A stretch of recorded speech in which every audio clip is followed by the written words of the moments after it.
We've heard about what an amazing year we've had, and I want to say how much I've enjoyed this past year, and I've enjoyed working with the team and with the trustees. So there's a big thank you from me to the trustee board for all their support this year. And what my role now is to talk about moving forward. So we've got, for the first time, I think, in many years, Friends have now developed our own new strategic plan. So we've got a plan of how we're going to continue to deliver the excellent and quality service to the hospital that we've been doing in the past. And I think getting it down in clear, measurable, objective ways is something a tool that I can use when I'm managing Friends, and the team can use to demonstrate how we do deliver and what our priorities are. We can sometimes find ourselves in a situation where we could do so much, and it's so easy to decide. So difficult to decide what we do and what we don't do. So by setting it out as a plan for the next few years, it's going to make life a lot easier for us. Can we go to the next slide? So one of the questions is, why do we need this? There's been, as you've heard recently, we've had quite a lot of changes in this last year. Obviously appointing myself as the new manager. We've had the new financial systems. We've also moved over to becoming a CIO. So all of these are part of changes the environment that Friends are operating in. And the other huge difference in recent years is the way that Moorfields themselves operate their model of care. Is expanded out to include satellite sites. A number of years ago, Moorfields was based at City Road, and it's now operating in over 30 different sites. So we've had to respond to that. And we had to look at ways that we can respond to that strategically. So we've looked at vision and mission, the first two. Our mission's quite simple, we felt, to help a patient smile. Patient experience is really what Friends are all about. It's what our uniqueness, it's what differentiates us from other fundraising. We're not just about making money for the hospital, we're about increasing and enhancing the patient experience. So we felt a very simple thing. Everyone wants to make someone smile. So let's work together to make patients smile. Our vision is that everyone who comes to Moorfields for whatever reason has the best possible experience they can.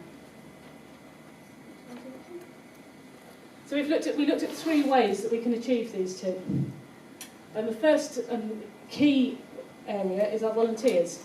We've heard a lot about our volunteers and how important they are. So our first strategic aim, as you will see, is to ensure that we have an active and diverse volunteer programme operating throughout Moorfields. That's not to say we haven't already got that, but it's to say that we want to continue to support, nurture and expand that. So here you can see some pictures of some of our volunteers. So we're sort of trying to look at ways that we'd be able to do that in the next 3 years. So what I was looking at doing is saying, well, by 2020, I'd like to be standing here, or the chair, Jenny, will be standing here saying, this is what we've done in the last 3 years, this is how we're measuring against it. So we want to be able to increase our clinic volunteers. We've been asked by the hospital to increase the number of presence of volunteers in clinics. We've had such positive feedback about the importance of what these volunteers do in the clinic, simply talking to patients, supporting them, helping them. So we want to try to get to a situation where by 2020 every clinic has volunteers, and every clinic has 2 volunteers in them. We want to increase our use of student volunteers. We're very fortunate that we've got the UCL Institute of Ophthalmology just next door, and we're constantly being asked by students if they can do anything to help and support us. So we want to be able to work and use them in fundraising, use them perhaps working with in the Children's Centre. We've already got a team of people coming in and teaching children origami while they're waiting. So, but that's an area that I think we can hugely expand on. Shop and trolley service. We've got volunteers regularly working in the shop. We need to make sure that there's always a volunteer supporting Fleur. And we also need to look at the trolley. The trolley service going around the hospital is hugely important to us, not only because it generates quite a decent income for us, but it also is really important to patients because they can purchase drinks, crisps without leaving their seats, and they have someone to talk to. We also want to look at peer-to-peer support. We've got, at the moment, we're running a very successful buddy programme which links people with prosthetic eyes to new patients who may have just been given the news that they need this type of treatment. And we're potentially looking at expanding that out to perhaps look at other conditions. We've also worked very closely with Thomas Proctor Trust to provide a series of peer-to-peer support volunteers in Moorfields East. That's been hugely successful, and we're looking at whether or not we can replicate that in City Road and other sites. We want to look at the demand. Moorfields is no longer just Monday to Friday 9 to 5, and at the moment that's what we offer with volunteers. So whether there is a need, is there a need for Saturday or out of hours or evening volunteers? We need to consider it. And we also need to look at how we treat our volunteers as well. So I'm looking at role descriptions, policies and procedures, making sure that you're supported and that you've got the tools to be supported as you work for us. Next. This is rather a long wordy slide, I'm afraid, but this is some of the key actions that we need to take. It's all very well saying, I want to do this, but how am I going to do it? So what am I going to do to try and get to this point? So I'll fly through it if I can, but we want to clearly define roles in the clinics. We want to make sure that if a volunteer goes along to the clinic manager appreciates them, the reception staff know what they are supposed to be doing, that it's a positive and a successful relationship for everyone. And to do that, we need to be clearly define what's wanted, what's needed, and make sure everyone's on the same page. Again, we're going to develop the relationship with the students, as I mentioned, giving more volunteer work. That's perhaps looking at student unions and finding ways of promoting the fact that we do work with students. We need to monitor the footfall on the Saturdays and evenings. It might seem like a really good idea to say, right, yeah, let's have volunteers on a Saturday, but if there is only 1 or 2 clinics, then that might not be needed. So I think it's not a given, it's a piece of work that needs to be done. And we need to fully review and update our volunteer policies. That's something Natalia has started working on.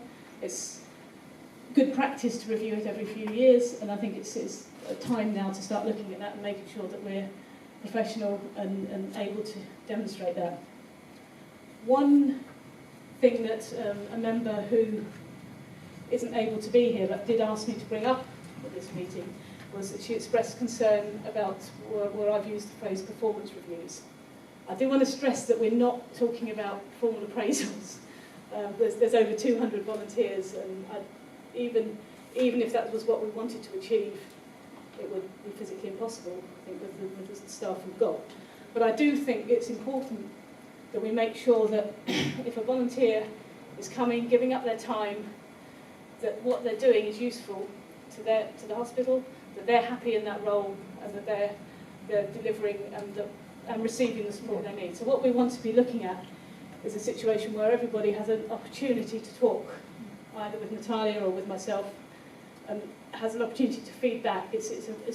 I definitely want to see this as a mutually beneficial thing. It's in no way judgment or criticism. So, but I did, like I said, one of the members asked me to address that.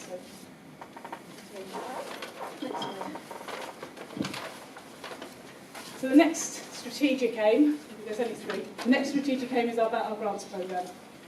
So this is how we will aim to ensure that Moorfields have access to equipment, staff posts and services that will enhance the patient's experience but are not available through normal NHS funding. You've heard a lot about some of the equipment grants that we've bought over the last few years. And what we wanted to make sure is that we continue to provide equipment that's useful and wanted and needed by the hospital, and also to provide posts. So what we need to do is establish and expand on our links with the hospital's senior management team to make sure that what we do deliver is what's wanted. We've got to have an efficient and effective grants policy and programme, including, which is linked to our fundraising programme. So we want to find ways to link the fundraising and our grants giving, so that if we decide we want to provide a piece of equipment, we may fundraise for that specifically. Not saying we haven't already got one, but again, we need to keep them in mind. And we also feel we can improve our reporting and feedback process. Some of you may have seen already that I've been interviewing some of the consultants who've been successful in their grant applications, and I'm putting those interviews on our website. So it's well worth it. If you look at the grants page on our website now, there's a lot of information about what the money's gone to. I produce Where the Money Goes leaflets. So I think showing you and members of the public who give to Moorfields what that money's used for is extremely important. So again, how am I going to do this? How are we going to do this as a team? We're going to have communication, regular communication with the senior management team. I think is absolutely key. With the clinical directors, with the service directors, and with other consultants. We're also looking at sort of getting involved in some of the hospital's committees, so the capital planning group committee, just to make sure that we understand what's needed. We want to review our grants policy annually, even if it's just to say, yes, it's still good, yes, it's still appropriate, but we do want to just look at it as good practice to make sure that, again, we're still doing what's needed and what's right. We also need to have regular dialogue with the estates team and with the electro-biomedical engineering team, which are the team that look after the equipment once we purchase it. So what we want to do is make sure that if we buy a piece of equipment, that there's service and maintenance contracts in place, so to make sure that that equipment is useful over the whole life that it can be. So we don't, so regularly discussing with them what we can do to help is needed. We also want to look at ways of supporting Moorfields staff to boost morale. We didn't manage to do Moorfields Got Talent this year, which was a shame. It was largely due to the fact that the comms team in the hospital changed completely, and there was, although friends would have been happy to pay for it, there really was nobody who was able to organise it. But what we do want to do is look at some alternative. We want to look at something that gives back to the staff, because the staff at Moorfields work so hard to deliver such a high level, and something that can boost morale is in turn going to be beneficial to the patients. So that's an important way. And we also want to sort of look at maintaining and monitoring our grants. So I think there can be more work done on how we record what the money spent on long term. We know immediately, we get quick reports, but how do we know what was going on with equipment that we bought 4 or 5 years ago? Is it still in place? Is it still being used? So I want to just review how we do that. And again, as I said, feedback through our website, through our newsletters, and through, you may have seen dotted around the hospital, the constant Where the Money Goes flyers. So we're now putting it all over the place saying, you know, this is what we've spent our money on. We're very proud of what we spent our money on. So the final strategic aim is, having said what we want to do, is how are we going to do it? And we want to keep Friends sustainable and legitimate. So we're going to ensure that Friends remain a sustainable and legitimate organisation and achieve a level of income that allows us to cover our overheads and also to continue to make grants to the hospital. So again, looking at ways that we're going to do that, look at other. There are potentially gaps, skills gaps that we could potentially look at filling. So we want to have a review of that. Our information desk in the shop. These aren't just income generating areas for us. It's about patient support. It's about them being a hub. They really are the face of Friends. And I think what we want this to be is an information centre, a place where people can come and feel comfortable and find out more about us. A robust external communications programme policy and a media presence. Ginny mentioned earlier that we've worked really hard to try and get our social media up. We've got 188 Twitter followers, and it's a way of reaching out to far wider than our own membership. Again, I've started doing email bulletins, which can include people that wouldn't necessarily want a physical paper posted newsletter. We need to understand fully how our income is generated and ensure that we cover all our overheads and also are able to deliver to the strategic objectives. Right now, with the new financial systems that we've got in place, it's going to make life a lot easier to be able to do that. What we need to be able to now do is look at the ways that our income is generated and how we can expand on what brings us a lot and what actually takes a lot of effort to bring in very little. Have a clear and achievable income generation strategy. That's not, notice I'm not saying fundraising, I'm saying income generation, because this is far wider than just shaking buckets. It's about looking at ways, for example, the shop as a business, and other ways that we can bring in money. And also have policies and procedures in place that make sure that our staff and volunteers are given a good working environment and great personal development. So it's supporting the staff team and supporting the volunteers. There's another way of enhancing our legitimacy. There's another way of showing that we're a professional organisation. So it's way too wordy. Ways that we can achieve this. We've got to have a clear plan of how we can attract new members. We've got to have a good governance policy. And we've got to make sure that both the shop and the information desk are fully staffed and have the necessary tools that are needed in order to be able to deliver. I need to keep regularly tweeting. I need to keep up the social media action. If these 188 people who follow us want to know what we're going, but they follow us for a reason because they're interested. So we want to be able to keep people updated. We've got a very clear budget this year and we're working towards it. So when I produce management accounts for trustee meetings, I report how we've spent against the budget, and we can say what how we thought we'd be at this point in the year and where we actually are. So that's been a huge piece of work. Again, strategically review all our income streams. It's one of those situations where we've got so many different ideas and thoughts, and what we need to do is make sure that we are focusing our efforts in the right direction and focusing our efforts on ways that will bring in the most income. We also need to look at our relationship with other key organisations that could help us achieve our objectives. We're looking forward to working closely with the new Chief Executive of the Eye Charity, who's going to be starting in January, and we do regularly meet with representatives from the Eye Charity. So that's a hugely important partnership, and finding ways that we can work together with them. There are also other organisations, the Patient Advisory Group, the other people within the hospital that we can work with, and there's also we're also looking outside organisations like the RNIB, an organisation called Blind Aid, who provides help and support for visually impaired people in London. Ways that we can help patients who need more than what we as Friends can't offer, because our area is simply to support Moorfields, not the patient.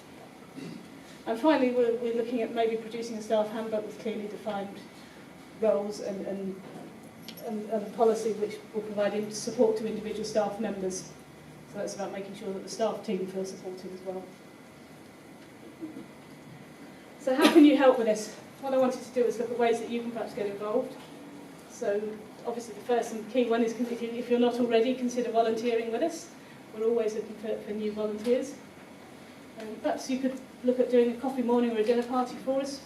Recently I asked people to have events for World Sight Day, and we've raised over £1,600 from a group of people having some coffee mornings and dinner parties. But we'll do a sponsored walk, cycling, walking, car washing, anything you can think of. We're very fortunate this year. We've got a place in the London Marathon. Stephen Davis, who's the Chief Finance Officer at Moorfields, is actually going to be running for us. So I hope you'll all get behind him and support that. Bring us along your books and arts, jewellery, bric-a-brac. As you've seen, we have many sales. And these are, as well as providing income for the Friends, these are a key way of putting Friends out there and showing our presence in the hospital. So if you've got anything that you don't want, please pop it into the office. And again, just pop into the office to say hello. You know, we're always pleased to see our members, pleased to see volunteers. So either the office or the shop, just please come in and talk to us. Tell us your stories. One of the things that I've found most inspiring since I've started in Post is listening to members' stories, hearing people say why they love Moorfields, why they're so happy to be here. So I think, yeah, please do come in and talk about Friends. Talk about your experience to your own family and friends, and try and encourage them to support us. Because I think that's one of the ways that we can expand. So that's it from me. That's how we move forward.